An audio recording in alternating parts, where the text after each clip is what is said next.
Hello, welcome to the Eddie Conversation Podcast. My name is Eddie Vigil, and I am your host. This is episode number 73, and joining me today is Erik Lundmark. Thank you. Welcome to the show. You work in film distribution. Yeah. Yeah. We have for 12 years now, and but we're still also creative people. We have a production company, and my background is in music. I came to LA to do film scores, which I still do from time to time, but then and then it expanded into all kinds of post-production and then some production as well. And then after a while I had 3 shows. I have 5 shows of my own that I had made that was all related to motorsports, special interest, kind of a video magazine or a series or something like that. And I realized, well, what is it worth? And who wants this? And let's learn about the business of the business. Let's not just make things. Let's take on that last missing puzzle piece that no one seems to want to touch, right? And figure out what is the business of all this, and how do you sell films, and what is it? Where do you go, and all that. So that's how it started 12 years ago. How long ago? 12? 12, yeah. 12 years ago. Mm-hmm, Okay. Yeah. Noted. Yes, that sounds about right. Yeah, film distribution is classically... Because, talking from the indie film perspective, the independent filmmakers, it's, it's hard enough to just get a movie made at all, that by the time you get through that process of all right, let's find the money for it, let's find the people for it, let's actually shoot it, let's get it through post. Mm-hmm. By the time that you get to we actually did it, we have something, what do we do with it now? Yeah. It's almost like the classic early filmmaker trip up of it's what something now? no one really thinks about until you get there, and then no one knows anything. So we meet a lot of new producers, directors, producers, mostly producers, I think, at these various film markets, such as AFM coming up in November, and we try to help them. We really try to be the good guys in this strange business landscape of a lot of sharks and a lot of shady characters. But so we said, let's just do what you're supposed to do. and the more the filmmaker knows about the distribution, how it works, and what to expect, the better off they're going to be, and the less surprises they're going to have, or the less disappointments later on, right?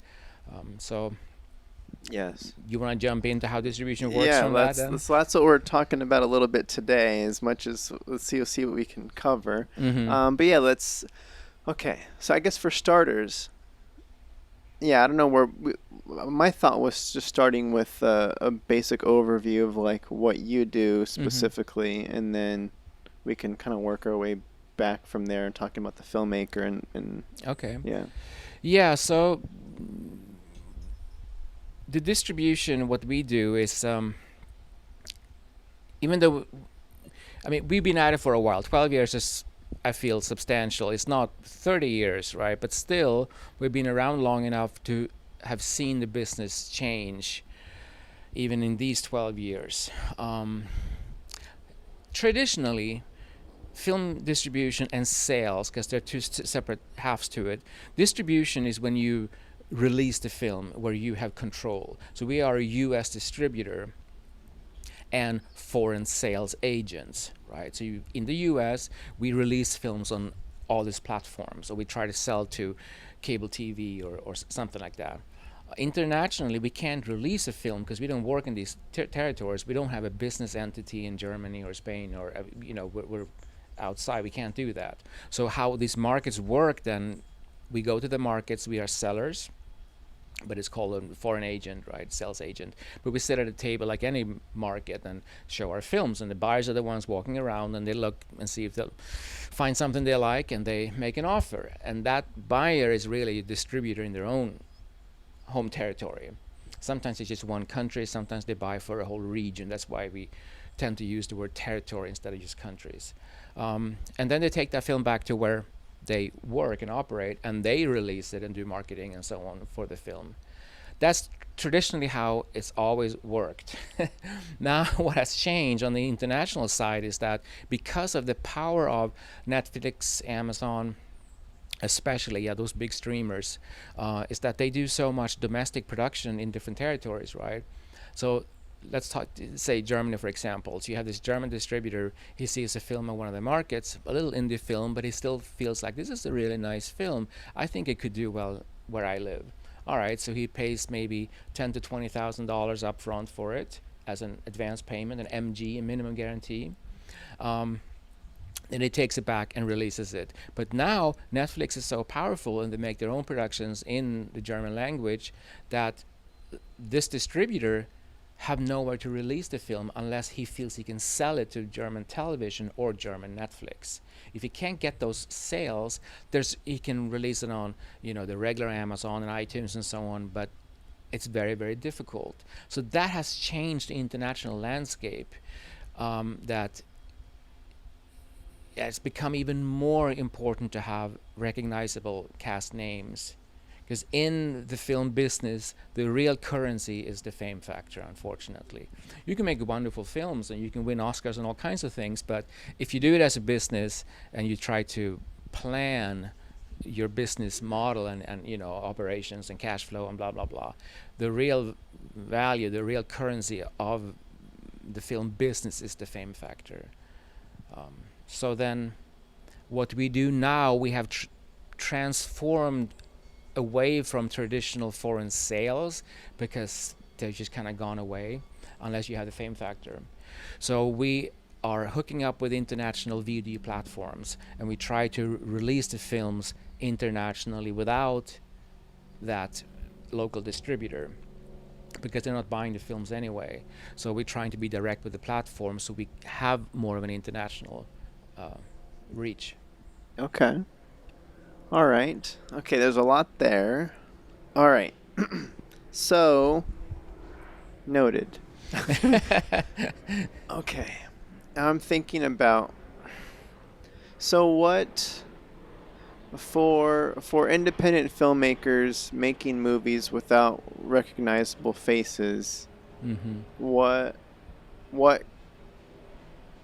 I feel like you maybe said it in there, so, or yeah, what's the well, let's talk about why do you want to make a movie? Sure, right? that's a good start. The urge is to be creative, and that goes in all the different art forms. I mean, my background is music. It was started with an urge to play, create. It just felt good, right? Or if you're a writer or a painter, whatever you do, it's an urge to create. That's human nature. It's very, very powerful, right? Yeah, Yeah, everyone loves that. Or I mean, if you're in that area and you love to be creative, you just want to make stuff. It's fun. It's satisfying. It's like a drug, right? You want to do it again and again and again. Yeah, it's true. It's true. So that's all fine. But then, if you also want to make it into a business, things change, right? Because then it's not just something you do because it feels good and it's fun. You're trying to pay bills with it. You're trying to sell it and so on, So then, all right, let's talk about that. Realistically, in the beginning, I think, unless you get discovered after one film, I think if you look at it with 3 films over some years, that's your investment in your career. You make 3 low-budget films and you show what you can do. By the end of that 3rd film, if not earlier, you should be able to be hired by a bigger company that can afford to pay you for what you're good at. That's the goal. Okay. As a business, as a professional craftsperson or creative person, the goal is to be paid for what you do by someone else who can afford it. Right? Yeah, I see what you're getting at over here. Yeah. So if you can do that, then you have succeeded. You have invested in your career, and you can have these 3 films or 1 or 2 and show them, and people go, wow, you're really good at this. We want to work with you. That's the whole process simplified in 2 sentences, right? Okay.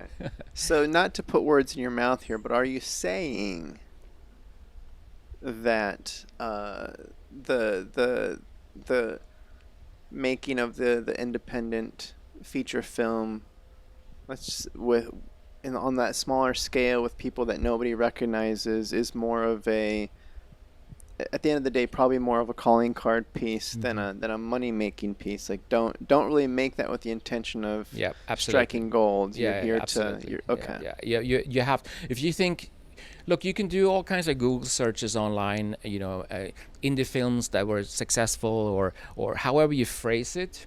You can do a lot of search, but you're gonna find about the same 15 movies in the last 40 years that made money. And those are the ones everyone referred to, Blair Witch and yada yada, all those films. Oh, they were so successful, they made it for nothing. But what do they all have in common? Well, I looked at it. Is it the genres? Not really. Is it the director? No. What is it? Well, they all had a studio distributor. Someone with a lot of money and resources could put a real marketing campaign behind the film. And that's the reason why it was successful. Without that, it's just going to be another indie film, and you don't get that reach. Yeah, so it's just about garnering that you got to get the attention of the right person, Hmm. and that's a rare outlier scenario Yeah, versus yeah, yeah. I mean, we call it, winning the lottery. If you have yeah. a little indie film that gets picked up by Sundance, and then you get a big distributor there, and I mean, that's winning the lottery, and that's great. But you can't plan on winning the lottery, because then you should go out and buy a lottery ticket, so, But Yeah. so that's where we see a lot of the disappointment coming from, because their role model film, if you want to call it that, is one of those lottery winners, and it's very hard to replicate. The film might be wonderful, but even if you made it for chewing gum and rubber bands in terms of cost, you still need that studio $20 million marketing campaign and do all that to make people be aware of it and say, "Oh, I have to see this. This looks amazing." Okay. So you're still talking about lots and lots of money Yeah. to get there. Right. Okay. No. Yeah. Okay. Yes. So this is about expectation setting, Mm-hmm. for when we're making our movies here. Mm-hmm. Yeah. Because if you understand from the beginning what to expect and the reality of the business side of the movie making, then you can be smarter, you can be less disappointed, and you can use this as a career builder and open doors with it. And even if you get distribution from a smaller company, when you're in a meeting with someone, an investor or someone else, they're always going to say, "Have you made features before?" And you say, "Yes," and that's great. Did you get distribution? Yes, it's out there. Oh, great. And is it making any money? Yeah, a little bit every month, but it's people are watching it, and we're getting a little revenue, and they say, "Okay, great, let's talk." And that could be enough to, jumpstart your next chapter of your career, really. Okay.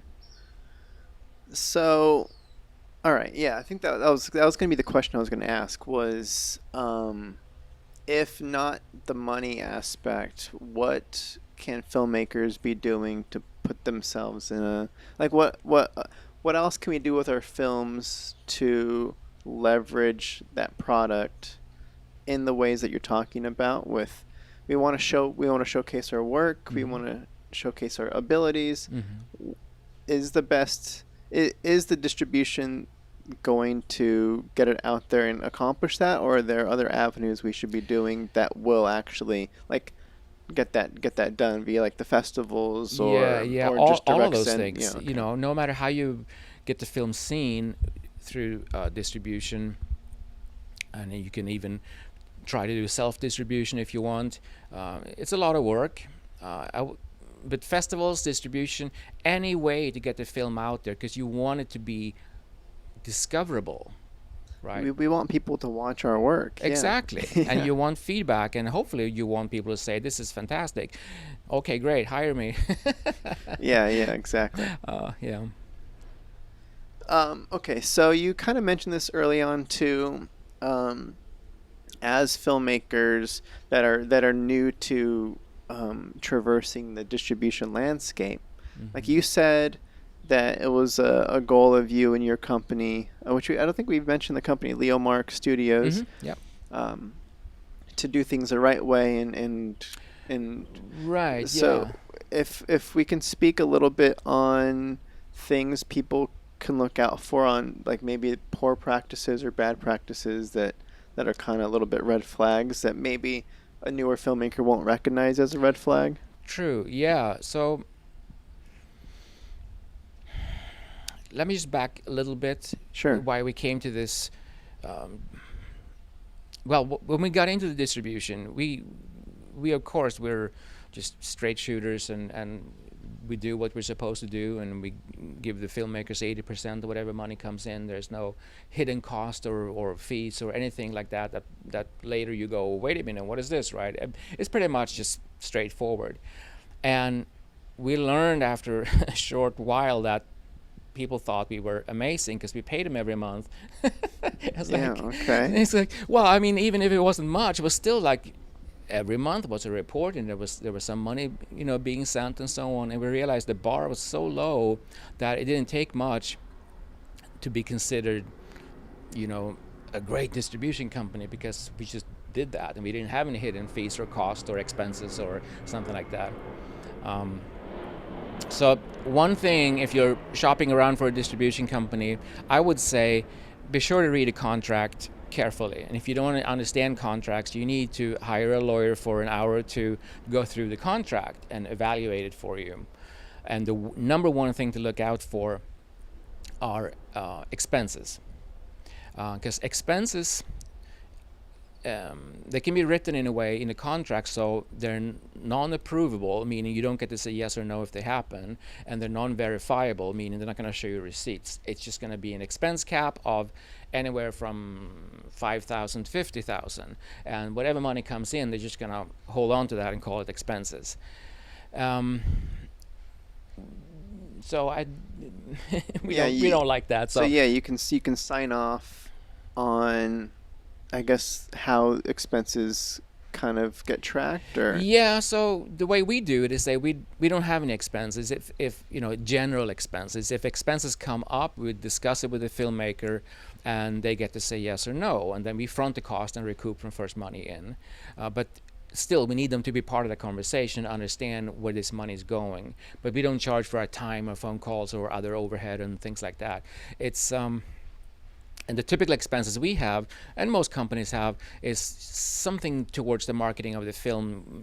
Many times we need to do new art that we feel is more not really clickbait, but just more attractive for people who browse lots and lots of movies online. Yeah. And also social media marketing, which is affordable and also very effective. So you don't need spend millions. You spend a few hundred, and you still get a good result from your campaign. Okay. All right. I think that's the biggest one. The other one, kind of straightforward, is how many years they're asking for. A lot of companies ask for 10 years. We ask for 5. So if you feel like you really want to go with this company, ask for 10 years, and you're okay with that, then but 10 years is a long time. Yeah, I heard a buddy talking about a 20-year or 25-year that some company was looking for. Yeah, I wouldn't recommend that, especially if they don't have an out clause in some way. Some have performance clauses. If the movie doesn't make X amount of money, then you can get out of the contract or renegotiate or something like that. But these, I feel, are old school contracts from an era when business was different, the international business was different, and so on. But okay, yeah, and to speak on the 5-term, like the what are we calling it? The this is like a term limit, or what's the 5-year? Yeah, the agreement. Term, yeah. Uh-huh. Yeah. So one thing that I'm curious about is when you do line up a distributor and you do the 5-year contract, and that 5-year contract comes to an end, and you're like, okay, that was cool, and you kind of go out of the contract, let's say. Is there any expectation that the films of that age, now that it's been aged 5 years, are those projects still valuable in any sort of way, or are they kind of? Yeah, they are. Okay. Absolutely. We get a lot of second run films too, maybe because the first distribution agreement, the filmmaker wasn't really happy with that other company, so they heard things about us, they come to us, and we do the second release of the film. But if we have the first contract, when the 5 years is up, we ask them, look, our contract's about to expire, what do you want to do? Do you want to renew, or do you want to go your own way? And some people want to end it and they want to try something else. I would say most of them, though, probably 90% at least, I think, want to renew because they felt it was a good experience, and they want to keep going. Yeah, because I know, because I don't know. I just finished. I've cause, my first feature. It's What's on the Inside. Went through you guys, and it's still we're still working together. And since then, I've directed two more small features. One that I didn't produce myself, so they're handling all that kind of stuff. Gotcha. And then the second one is just now coming out of post here. And I know I had been introduced to I've had other chats with other distributors before too, on on the site and stuff. And they'll always be like, well, not always. I've heard it's like, oh, what's the date that it shows on IMDb? Because depending on where their contexts are, it's like, oh, we don't want to touch any. Our people won't touch anything that's older than 2 years or 3 years or. Yeah, I think also that used to be more of an issue. Remember that talk? Yeah, that was for international sales, right? Okay, it's more of an international. Yeah, because they didn't want to pay for anything that was more than 2 years. That's true. So here's another good tip for you if you're gonna, make a movie. Don't be in a hurry to get that IMDb date locked in, because as soon as it says a certain date and year, the time bomb is starting to tick, and the film is getting older every day. So wait for that as long as you can. But the thing is, if you have a festival, then that's your first public screening. Boom, the date is locked in. Okay. So you can't get around that. Yeah. Before that, though, you just hold off. You can say it's still in post-production. Yes. Okay. Copy. Yeah. That's yeah. That makes sense. That's what I've heard as well. But that was for the foreign sales. They were the ones looking at that. To release it on a VOD platform, no one cares about IMDb. It doesn't really matter. Okay. But you do want to be in IMDb because it has become the go-to source for accurate information. And now when Amazon bought IMDb, they're really tight now, and you can't even put films on Amazon unless you have an IMDb page and all the information matches that and so on. So yeah. Okay, really? Yeah. All right. Okay, so hold off for international stuff. Yeah, hold off on the IMDb if possible, which is definitely possible. Yeah, public screening. Okay, copy that. If it's a festival, you can't do anything. Yeah. Then that the locks date it in. is locked in, and then you better hurry to plan your commercial release. Yeah. Okay. So,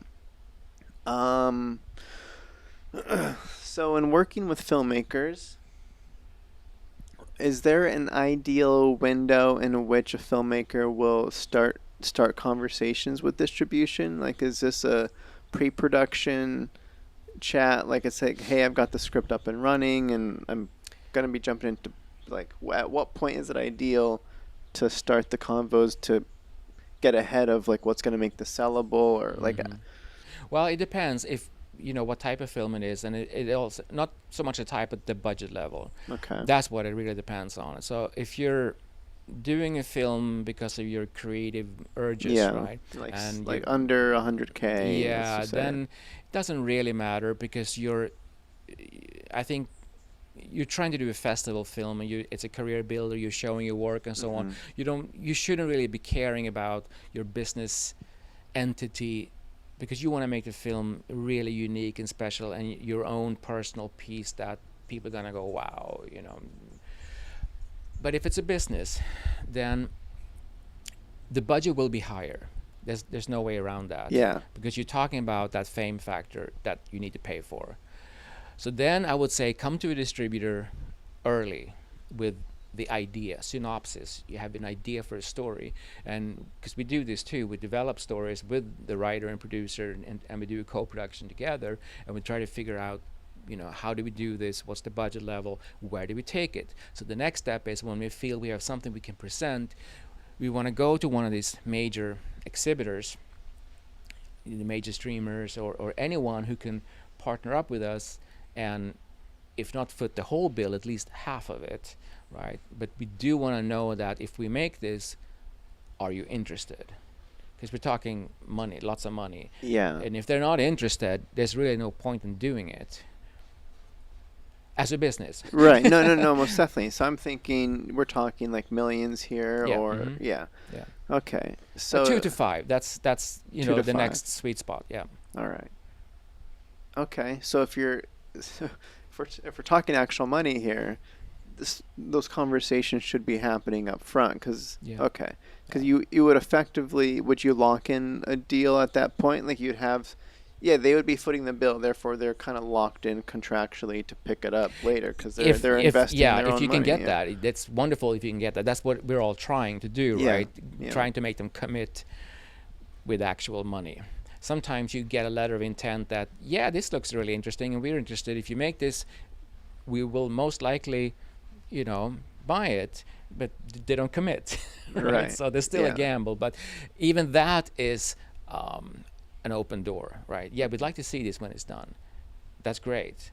So now it's up to us as filmmakers to make something that is really good. Yeah. Right. That's always that's always No, true, but you still have that yeah. half promise or interest from one of those major platforms, and that's really what you want. You don't spend $2 million hoping it's going to work out. That's not wise. Yeah, because I know, I mean, we hear about like those Sundance indies in that range that show up with no Mm-hmm. distribution, and that's kind of like, Mhm. getting into Sundance kind of, I'm assuming you're guaranteed to land something, but I don't know, maybe, okay, all right. I don't know. feels like If it's you high- start to research the successful Sundance films, what you find is that a lot of them, maybe not all, but a lot of them have had some kind of fame factor behind the scenes. Someone walked it in, someone pushed it behind the scenes. Some celebrity Yeah. of some kind were responsible to make sure this film got pushed to the front. And I'm sure it's all legit. I'm not saying it's shady Oh, no, business, no. but still, you know how it is. No, 100%. Showbiz is networking, it's nepotism, it's people who you know and all that, and that's really the nature of the business, right? It's all What? even there, right? So if you start to research these films that were really successful, you find, oh, so and so, or an EP or co-producer or something, and they made sure that it got on the right desk and so on. Yeah. They got the right eyeballs on Exactly. it. And the film deserved it. I'm not saying it was a bad film. No, the film deserved it, and that's wonderful. And without that special person, it would probably just disappear, right? Mhm. Okay. No, 100%. So I guess going back a little bit to, you were saying you described the $3 to $5 million budget range as the 2 to 5, yeah. 2 to 5 Mhm. as like the, would you say, like the next sweet spot, or like the sweet Yeah. spot? Mhm. What makes that a sweet spot? Well, if, basically because you can afford to make it look good. Well, two things. You can afford to get one name. You only need one name, really, right? okay. You can have some other character actors that are wonderful also, but you do need one name that is somewhat recognizable. And if you're aiming to make a film to sell to one of the cable channels, Lifetime, Hallmark, BET, whatever, then you need to look at the films that they show that they have produced, and look at their cast roster, and typically cast one of those people because they're already in a lot of those movies. So it's easier and better, because if you get someone that's too expensive, then that network knows we can't afford to pay for that person because it's outside our budget range what Yeah. we pay for the movies. Yeah. Right? So that's all that producer non-creative, connecting the dots and figuring out who to cast. And the other thing you do with money is you get great locations, great props, costumes, things. Special effects a little bit, yeah. Always need some. Whether it's special effects doesn't always means fantasy. It can also just be set extensions to enhance an existing, set or location.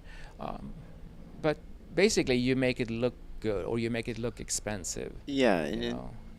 that allows, yeah, until you reach that budget level, it's hard to get. Yeah, okay. I think the biggest thing that you kind of mentioned was the casting. Cast. That That's one part why it's expensive. The other is, I would say, locations. Um, Yeah, locations can be. Locations can be expensive depending what you want to do. What's the, is there a expectation to have on how much a name, quote unquote, would, how much of a budget suck that would be of 2 to 5 million? Are we talking? It really depends who you're going for, Right. and what their agents want to negotiate. Yeah. Okay. I mean, you know, I'm just trying to gauge like 6 figures, 7 figures. yeah, somewhere around there. Yeah.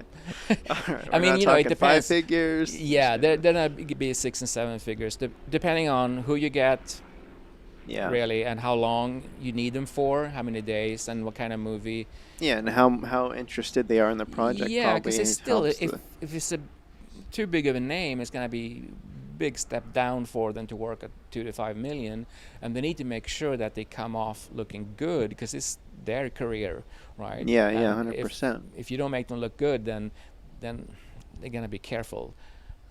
Yeah, yeah. No, because I know, like a classic. It's been I'm sure plenty of filmmakers are, in terms of like getting that right name. Like I know, looking into like the dream here is, working for Marvel at some point, doing like a Marvel Studios big budget movie would be fun. Maybe, I don't know. Maybe it's not fun, but I know, like I've known some indie filmmakers that were able to snag a Marvel actor that's not one of the main big leads, like it's more of a supporting role actor, but then they give them the lead role in their feature. Yeah, right. And then that gets them on Marvel's radar, and then that director ends up directing some episodes of some TV or something, and it's like, all right, cool. So that's that's a good strategy. Absolutely. I mean, that's working the ladder. You can't just like jump into the top coming from nowhere. You work your way up through your work and through networking and so on. But I think at least here in LA, it's a very high concentration of talent. There's a lot of people who are wannabes and one day and so on, but there's also a high concentration of very, very skilled people. So with this all networking and creating opportunities, meeting people, blah, blah, blah, blah, if someone says, okay, let me see what you got to be able to deliver. You can't just talk your way in. You have to walk the walk, and you have to be able to back up all this networking and talk and so on and pitching with the real goods. You have to be good. Also. Yeah. Right. That's, you gotta. There's no way around that. You have to do it all. I mean, I go back to comparing it to the music business. I mean, you can't be a bullshit artist and saying, "Give me a gig. I'm the greatest guitar player in the world." Blah blah blah. All right, fine, you're on, and then you don't know more than 2 chords, and I mean, that's not gonna work. It's not gonna work. Okay. Yes. So I wanted to ask about genre, because there's, I don't know, it's been a little bit since I've looked into this, but is there not necessarily like a hierarchy of a genre, but even talking to the $2 to $5 million or the smaller indies, like, is there, we always hear like, oh, horror sells, the Christmas movies sell, like it's easy to sell these. Yeah, it's still true. And it's like, oh, you're doing a comedy? Yeah, that's not going to sell, or you need, or whatever. It's still true, but it's also hit and miss within those genres. Cliches are there for a reason, because they seem to repeating themselves. That's why they become a cliche, like the horror in Christmas and the dog movie and so on, right? Yeah. But it's not that easy that it always works, but almost always it works. So let's talk about the Christmas movie. Yeah, Christmas movies always work. Hallmark makes a ton of them. If you want to make an indie Christmas movie, I would recommend you try to team up with Lifetime or Hallmark or even BET or and again do co-production of some kind. Even if you raise all the money yourself and you don't need their money, you still need a platform, and you want to talk to them and saying, look, this is what I'm planning to do, and if we do this and it comes out looking well, and here's the cast we have in mind, are you interested? You really should do that. As a producer, you need to do your homework and figure out, well, like a lemonade stand. If I put out a lemonade stand, is someone gonna come and does anybody wanna drink my lemonade, right? So you have to ask them, are you interested in this? I'm planning to do this. Are you interested? That's step one. And if they say, sure, this looks interesting, let us read the script. And if you vet the script with them and they approve it, even with some changes, whatever, then they're gonna want to see the movie when it's done. And that's a really good situation to be in. Horror movies, I think that's more, again, of a passion project, because there's no real dedicated outlet for horror movies on those major commercial platforms. There's a lot of little horror movies on Netflix and so on, but they're all been picked up later. Netflix didn't produce them. The Black Mirror series is different. They co-produced with a British company, but that's more high concept, or again, bigger budget. They look Huge fantastic, budgets, and that's what you can do with money. But most indie horror projects tend to be passion projects. Yes, they used to be the bread and butter at these international markets that we talked about, right? That was what everyone traded all the time. But because it has changed now, that German distributor that comes to a market looking for movies, he's going to have a hard time making money from them in his home territory because of the power of Netflix, HBO, and Amazon. So he's going to be more careful. So YouTube is actually a good place for horror movies, believe it or not, and other AVOD platforms. Free viewing with ads. Revenue comes from ads. So ad-based video on demand, AVOD. And that's really, it's a tangent here. AVOD is what I think is the savior for indie films. Because people are interested to discover unknown things, even if it doesn't have names in them. They just don't want to pay for them up front, And I don't know if it's the money. It's just I'm gonna give you $2 for this. I have no idea what it is. I don't think so. Even though Starbucks is twice as much, they know what you're getting, right? It's a they know exactly what that tastes like and so on. And it's also the time commitment. Everyone is just flicking through little short things all the time, and then you mean I'm gonna have to sit there 100 minutes? What if I don't like it? It's a little bit too committal. But anyway, so AVOD, we have found, is actually successful for indie films. People do watch them, and the money comes from ads, and that's it's like working. Remind me again, the big AVOD platform. Is that like Tubi TV, Vudu? Yeah. Is Vudu AVOD?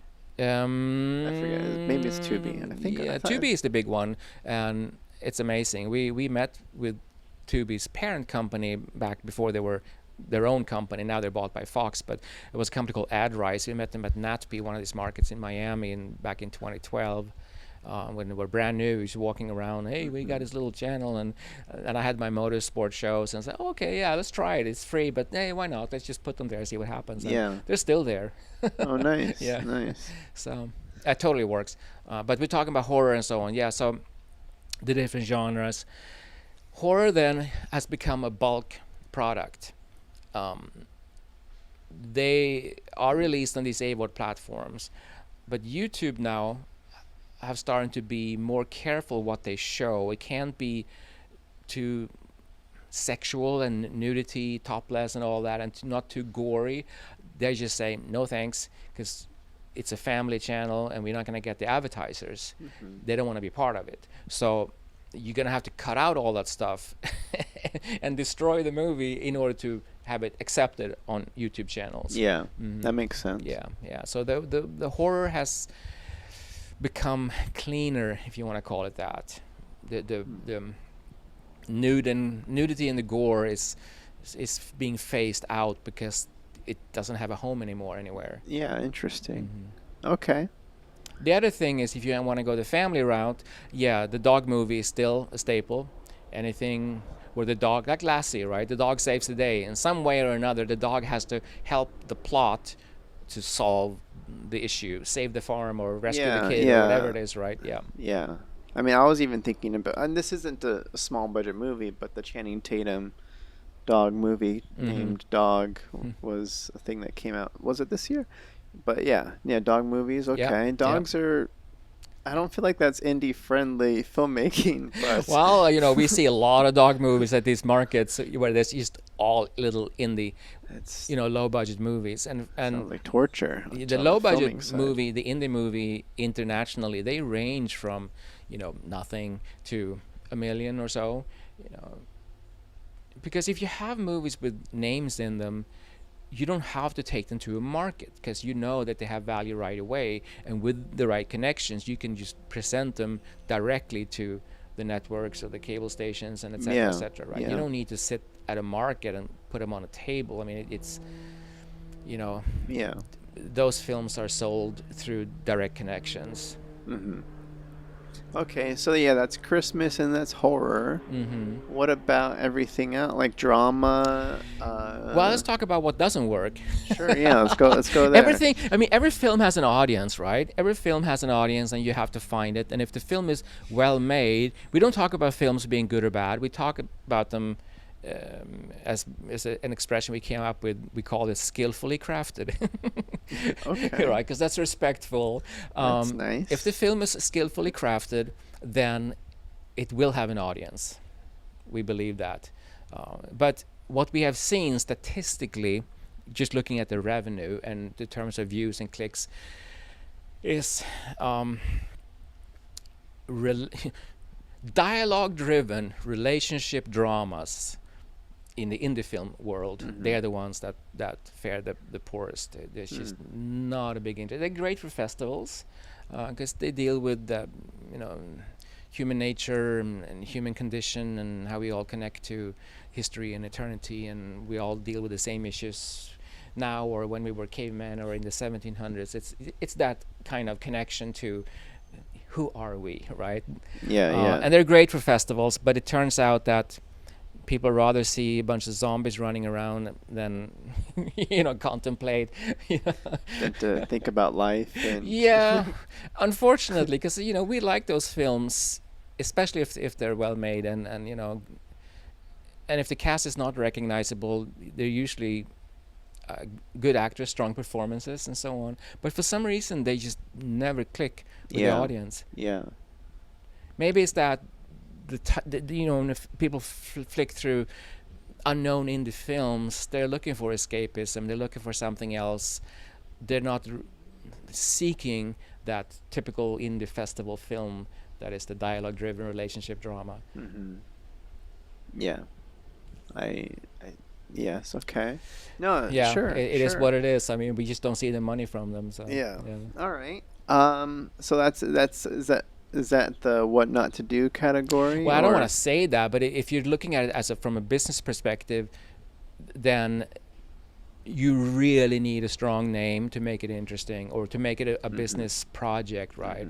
Otherwise, you're not going to get the clicks, I'm afraid. Okay. So then that kind of leaves. So we have. I mean, I don't. Oh, you mentioned comedy. Yeah. There's comedy. There's sci-fi. Sci-fi always works. Anything visual, Yeah. anything that is not dialogue driven. That more escapism. Escapism is always works. I mean, come on, it's it's the movies. Everyone likes escapism, even though we like the deep stuff too. But it's an ice cream and a roller coaster. It's just like a quick fix, right? Yeah. I mean, I'm over here talking about working for Marvel. So Yeah, there you go. Yeah, I exactly. understand. Yeah, the spectacle. So sci-fi works. I think It's just expensive for the just indie. think of it as, look, a film is visual. It's film. It's not a radio show. And here we are doing, video podcast, right? But Yeah. but we get a lot of indie films that are so dialogue driven. We wonder, is this really a film? They talk about stuff. Can't you just show us what you're talking about? Instead of just talking about something, show me. Go out and do it.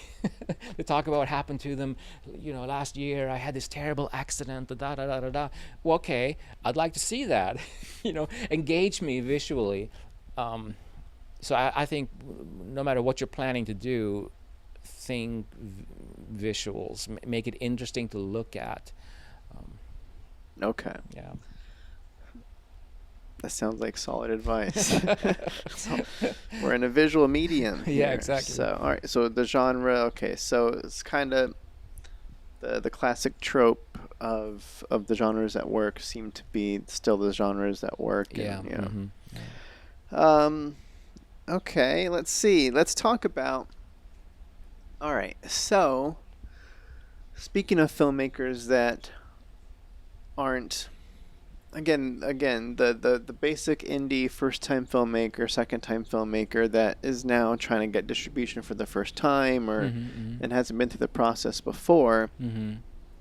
Like, again, they're kind of like the producer, director, whatever. They're coming to you. They're exhausted from the process, and now it's like, oh wait, you like my movie, and and the contract looks good. I went through it, and then there's still the next portion that isn't really talked about too much. Like, I'm thinking about like the deliverable side of things, Okay. all those other additional last minute steps that kind of could potentially trip you up on. Yeah, again, it depends on the distributor. It depends where the film is going. If the film is going to cable television, it's probably not going to go to network. But if we feel it has a chance to go to cable television, then there are much more requirements than if we're just going to release it on VOD and physical. Such as one thing that we get asked a lot: do we need E&O insurance? Errors and omissions, and it's an expensive thing to get, and you do need that if you're going to release it on cable TV, anything like that. They won't touch it without an E&O insurance. But for regular VOD, you don't need it, and we don't require it. And what is this? That is if there's an error or omission with any kind of legal thing. You forgot to get a release from one actor, or there's a Coca-Cola bottle in the background, or something like that someone can come back to and say, you don't have permission to do that. Then you need the insurance to cover that. The loss of the trouble you're in, right? Yeah. So yeah, and it's between $3,000 and $6,000. So in the grand scheme of things, it's not a lot, but it's still, if you exhausted your funds and you didn't budget for E&O insurance, you have to come up with it. Yeah. If you're going to cable TV or one of the bigger platforms, if it's a regular VOD, you don't need it. Otherwise, it's pretty much straightforward. Everyone requires the video files to be ProRes 422 HQ, which you probably spit out anyway. And then you also need captions. It's not just subtitles, but it's also for the deaf and hard of hearing. They describe anything that happens that makes a sound, door slam, or pleasant music is heard in the background. Little descriptions like that, right? And that's a requirement from all platforms. Everyone needs that. And that's English specifically, right? English. Yeah. Well, I'm thinking US because that's where we release films. Right. And you do submit those English captions files for foreign release too, and they will translate them in their country, right? But they're not expensive. We typically use a website called rev.com, rev.com, and they're not expensive, and you order them, they're quick. You can QC them yourself afterwards. I would say they're pretty much 99.5% accurate all the time. So sometimes you might tweak something, but for the most part, they're all fine. Yeah, because I remember I went through that process too through that website.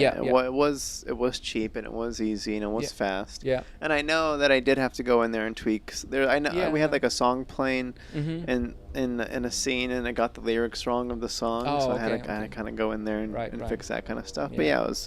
And then you can even submit a script to, if they have questions, they can check against the script, and it makes it more accurate. But still, it's a good practice just to read through the transcript to make sure it's accurate. So so those things are required. You do need that. And then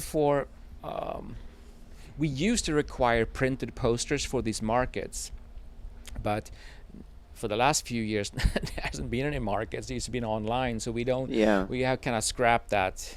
I think in our contract say if requested, we can work that out. Whether if we print it in front of the cost or you do whatever. I mean, it's not a big deal. Yeah. If we go somewhere where we're gonna hang a poster, then we'll figure that out. But most of the time, everyone just flips through their iPad now anyway. These posters, yeah, they served a different purpose a few years ago, but again, it's all electronic now, so it has changed. Yeah. And then the art, if you have really good art, that's great. We still require 2 versions, one portrait and one landscape. Photoshop layers. You don't have to give us all the layers, but text and images, at least 2 layers, because I have to make probably 30 different sizes and formats from all the different platforms. They all have different requirements. Yeah. So from those 2 original ones, I make about 30 different versions of the posters. Okay. Yeah. And we also do something called an MOD DVD or Blu-ray release, which is manufacturing on demand. And if you have extras for the DVD, at least, it's fun to include them. Interviews, little bloopers, behind the scenes, whatever. It's because you think, oh, who cares about this? This is just for us. Well, then, okay, but it's for you, right? It's your own legacy. So, 10, 20 years from now, it's fun to have that collected somewhere, because you know how it is. You put things in a drawer and you move 3 times and it's gone. Yeah, right? yeah, So yeah. at least it's part of that DVD release. It's a timestamp. It's kind of like one of those time capsules you bury in the ground, and it's part of the DVD. And you look at it later and you go, oh, wow, wasn't that fun? DVDs. Yeah. Yeah. And you'd be surprised, we don't do traditional DVD releases that we manufacture and get in stores and so on. That doesn't work anymore. That's for Marvel, right? They have that demand. Yeah. But manufacturing on demand is that they're made to order, and they're only online, but they're all in the big store. Best Buy, Walmart, Target, Barnes & Noble, and these stores, right? Mm-hmm. And they look like any just manufactured disc, shrink wrap. When they get it, they can be shipped, or you can pick it up in the store or something. Yeah, and I think, if I recall correctly, too, you mentioned the video export, but there is different. The sound needs to be delivered in a certain way as well, right? Am I remembering that correctly, or is it? Yeah. So I have a list. The If you've never done this before, I have a list of gotchas, like QC gotchas. And it's not that people are sloppy. It's you sit and stare at that screen for months, right? And your brain just doesn't want to see the issues. So no black frames, no rolling shutter. Make sure all your levels are to spec. Make sure to, when you do the final export, make sure to put the broadcast safe filter on and all those things. And when you do color grade, keep an eye on the scopes to make sure you're always legal and so on. Otherwise, you're going to get rejected. Very technical things. The other thing that we see a lot, actually, is that the final export of the film is usually done in a color grading software of some kind. Mm-hmm. And they have the stereo sound there too. Not always do they have surround stems, and you don't need them, that's not required, but you have to have stereo. But what they forget to do with the stereo is to pan them left and right, so you have 2 channels that are mono, so they have a dual mono, and they deliver that. And if you don't understand sound, the easiest way to check whether you have dual mono or true stereo is to look at those meters, and if they always move exactly in tandem and they're like glued together left and right, and they never ever separate, you have dual mono. True stereo, they always have a little variation, unless you have added no ambient background and you only have one person talking in a room and all you have is the production sound. That's going to be mono, right? So that's fine. But if you add ambient in like stereo sound effects or music, of course, you're going to see these 2 little meters move independently ever so slightly. So that's an easy check to see if you have true stereo. Yeah. I know. I think I made that mistake on. It happens a lot, actually. Yeah. And I was like, oh my gosh. Yeah. That was an easy fix, but it was frustrating. Yeah. Well. Oh. Yeah. Anyway, so I have a little sheet, list. a little cheat sheet with things that are easy to fix before you deliver the files. It will, save you time and headaches later. Mm-hmm. Great. kind of a, I don't know, this is almost feels like, okay, the question is, does a, again, going back to like the sub 100,000 Mm-hmm. passion project showcase feature, Mm-hmm. does that kind of feature film, should a filmmaker seek out distribution? Is this something that the filmmaker needs to do, or that a movie needs still to kind of help, even though Yeah. there's really no expectation of big money there, Mm-hmm.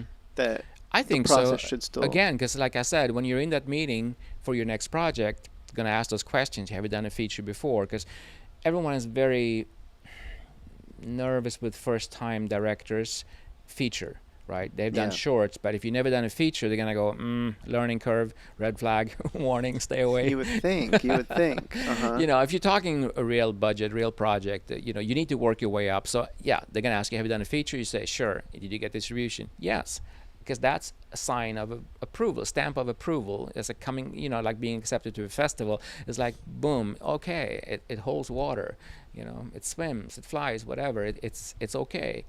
And is it making any money? And you can say, sure. Sure. Technically, yes. Technically, yes. Well, I mean, it's psychology. They need to make sure that you know what you're doing and you have Yeah. done this before. It's not your first picnic, and it's like, okay, well then let's talk, right? Yeah. So Yeah. for that reason, it is important to get distribution, that the film is out there. Yeah. Because I was almost thinking of like somebody listening or watching this and being like, oh, like I don't get what I'm getting. That's almost like you almost.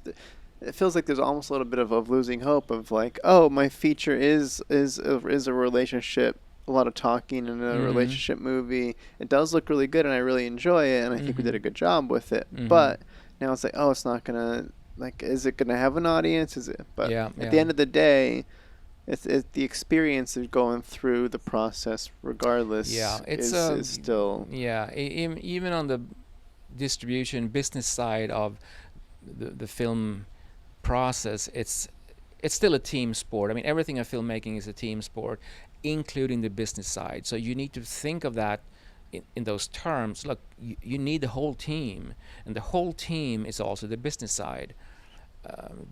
So include that in your project and in your process, and just don't think of it as going to the moon and something else and we don't like those people. No, no, no, we're all part of the team. We're all trying to do the best we can for the film. Yeah, that's the way it should be. Yeah. Okay. So I mean, if you want to talk about self-distribution as opposed to having a Oh, distributor, that's because sure. we get that question a lot too Okay, great. in our meetings. So let's touch on that. Yes, technically you can do self-distribution.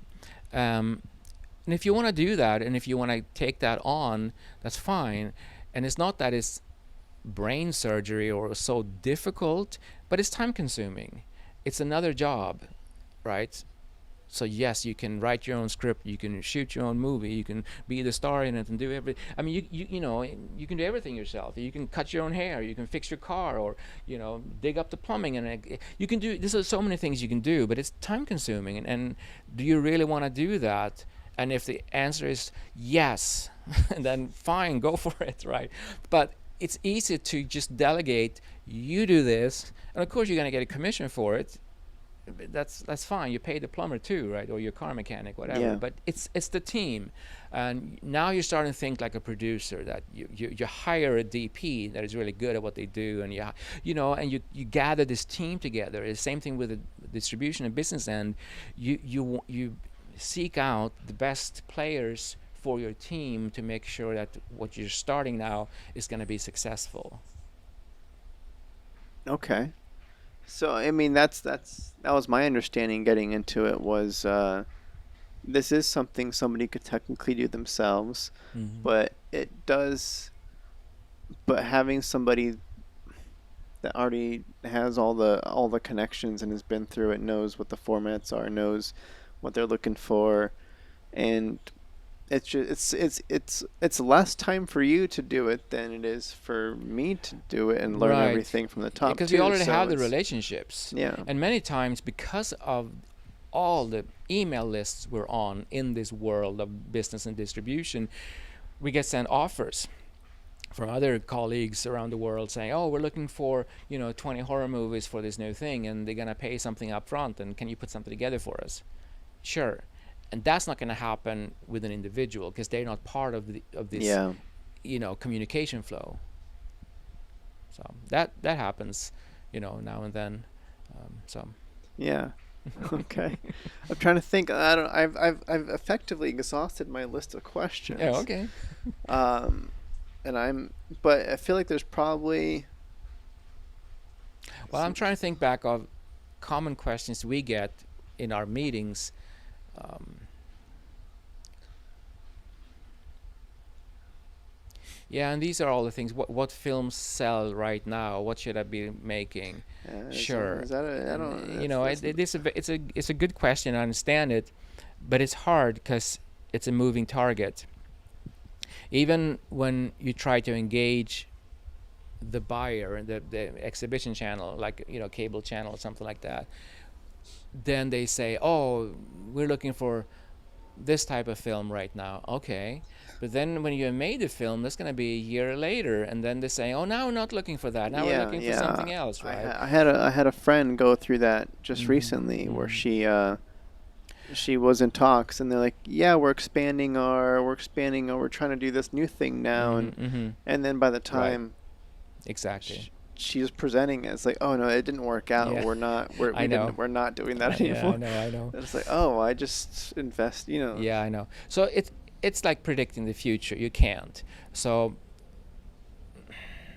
that's why it's so difficult.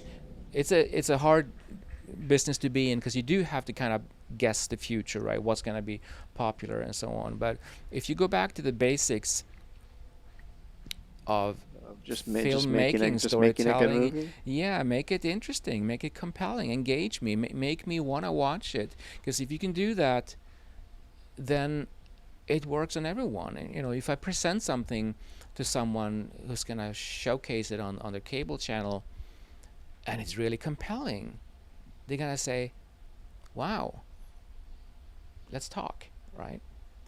So that's one way to go. The other one is to, like I said, if you're going to do the Christmas movie or the dog movie or something that the channel is already showing all the time, and then you go in with a more calculated, formulaic maybe type of film that they're already showing, and you try to make yet another one because they're going to need more and more and more and more because they need new films all the time. It's like fresh produce. It gets old and they need new films all the time. So Yeah. Okay. Yeah, I mean that's like you said, that's the tricky part of what we do here is predicting the future is yeah. But really, if I step back and think of this from a little bit of a distance, I guess what we're talking about, and you who listen to this, I assume you're in the beginning of your career. Otherwise, you already know what you're doing and you're out doing it and you're working somewhere and you're much further along in your career. So I think that you are looking for ways how to get started, how to get your career on the right track and so on. So hopefully this has been helpful for that reason, to understand that these below 100,000 features you do, yes, it's a career builder, it's a calling card, and use it as such. Don't think I made a movie, now I'm done. I'm just gonna sit back and wait for the festivals to call. No, you got to be out, hustle and open doors and use this movie in meetings and let the movie work for you, so you can then further your career and get hired by someone who can pay you. That's really the end goal for all indie filmmakers. You need to be employed. I mean, you need to get paid. You need a gig, right? What we do? What? Yeah, if you want to be a street musician for the rest of your life, sure, that's fine, Sure, right? yeah, But you yeah. want to play in a club, so Yeah, you want to level up yeah. Yes. No, it's well said. yeah. I think we could talk about a little bit because I feel like you potentially gave me a little advice in the beginning too. Is talking about once the distribution deal has been locked, the you've delivered all your deliverables. Mm-hmm. It's now being launched. You've given the release date and you know it's going to drop on a certain date. There Mm-hmm. is a thing called marketing. Mm-hmm. Now you talked about how sometimes that goes into the expenses contract depending on the distribution route you go into, Mm-hmm. but a lot of the time I'm assuming like it falls onto the production itself, like coming up with that marketing money and figuring out like the publicity and. Yeah, well, both. We do social media marketing also, Mhm. especially in the beginning when the film is new. We do a lot of social media efforts, um, and I think we have found that the most effective way is to do Facebook, Instagram combo because they're owned by the same company now, Mhm. right? Yeah. And even just Meta.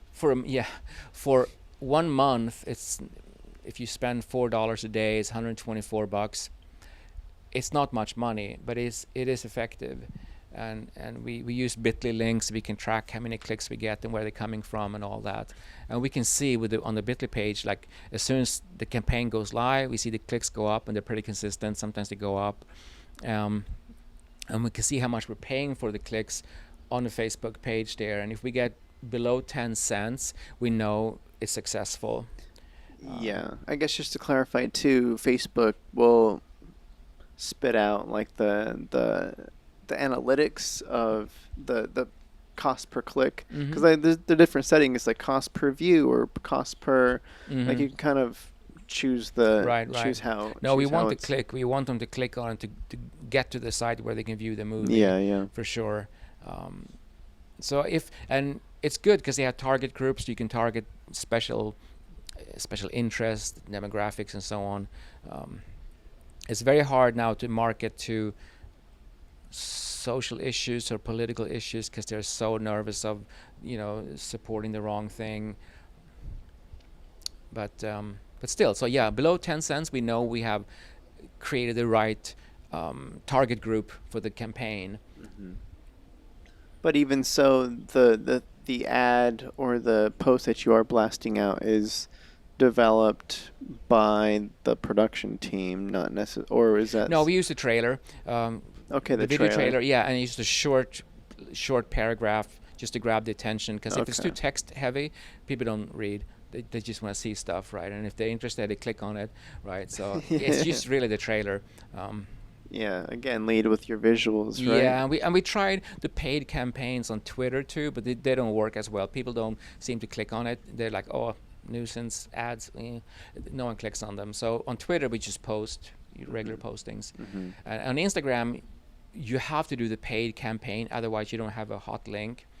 Because there's no way to put a hot link in a regular Instagram Okay. posting. Yeah. Even if you put the text in there, it's not, Yeah, hot, right? yeah. And no one's gonna go through the effort of copying and pasting, or You can't even copy off of. or write it down, whatever. No, it has to be instant. Like, oh, what's this? Click. So you have to do the paid campaign in order to get that. Yeah, I didn't know it was called a hot link. That's cool. Is that what it's really called? It used to be called a hot link. Yeah, old school, early internet. Oh, okay. Now it's okay. All right. Well, I like it.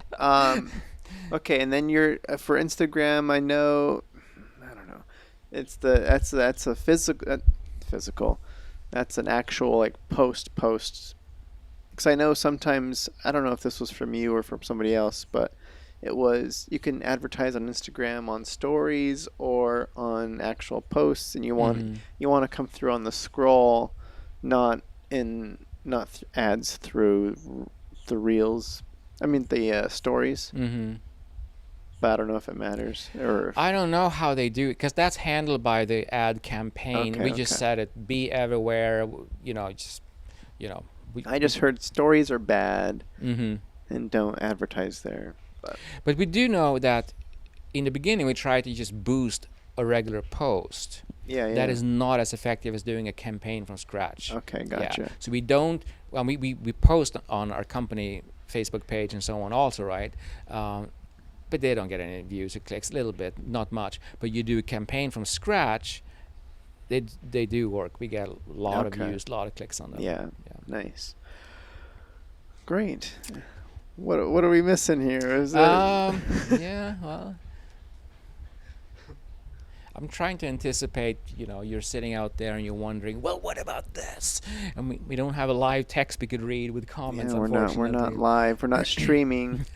No, I feel like at the end of the day. Well, let's talk the first project, because you touched on that Okay, when we sure, drifted sure. apart. What should I do for my first project, right? I think for your very first project, do the passion thing. Do something you really believe in. Be passionate. Be in love. Have that euphoria, that kind of, wow, this is so much fun and it's great. And also have a fun team.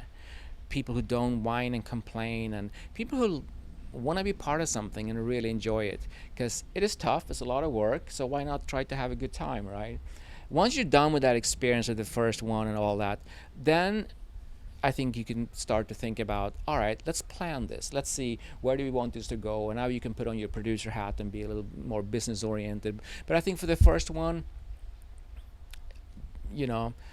just love it. Just have fun. I think it's great advice. Yeah, I mean, that's, to speak on my experience, that's essentially how I went about it. Was the first one was even just proving to myself that I could do it at all.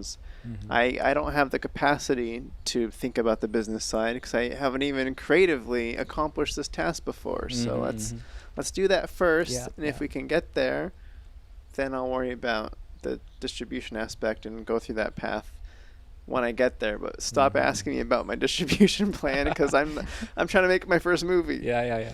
So it helps lighten the load too, and focus on the passion. Yeah. And make something. Yeah, that's. Because also that's gonna be easiest to pitch. If you're in love with it yourself, you can pitch it, because you feel very strongly for it. If it's a construction that's supposed to fit into this hole, then you're gonna have to come up with a way to pitch it so that it sounds exciting. But if you're excited about it, then the pitch is gonna be exciting too. That's often true. Yeah. No, I buy that. Okay. Yeah. All right. Okay. I'm good. Okay. I am good. I hope you're good at home as well. I guess. I don't know. I feel like we covered a lot. I'm satisfied with the conversation. Okay. Thank you for your time. Sure. Yeah. Where, for people that, I don't know if you want this or not, but for people that are curious on maybe some stuff we missed, or they just want to keep in touch with seeing what Leomark Studios has going on, or seeing what catalog that you have, or any of that, how do people follow? Well, it's the you? website. We have changed our website, and it's still in the process of being finished. There's so many things to do, but at least we have a new website that the films are now alphabetized differently, because before I had to do it all manually, right? But now it's one of those WordPress things that is all database driven, so it's automatic, so it makes that part easier. But you can browse around there if you want, but you can contact us also. It's just info@leomarkstudios.com, and we'll answer emails, and that's what we do. We talk to people all the time, and we're not difficult to reach. Yeah, no, it's great. And, and the website, so when it is up, is it currently up? No, it's up, right? But there's still a few things that we need to work on. But at least all the movies are up, and they're alphabetized, and they're in categories, and and you have search fields. So because this is not really a business to consumer, this is business to business. This is a way for other businesses to quickly find things they're looking for on our website, because you can actually search for things quickly, right? Yeah, and is that leomarkstudios.com? Yeah. Great. Just want to make sure that was said. Yeah. All right. Alrighty. Well, thanks so much, and that's the show. All right, bye everybody. Bye-bye.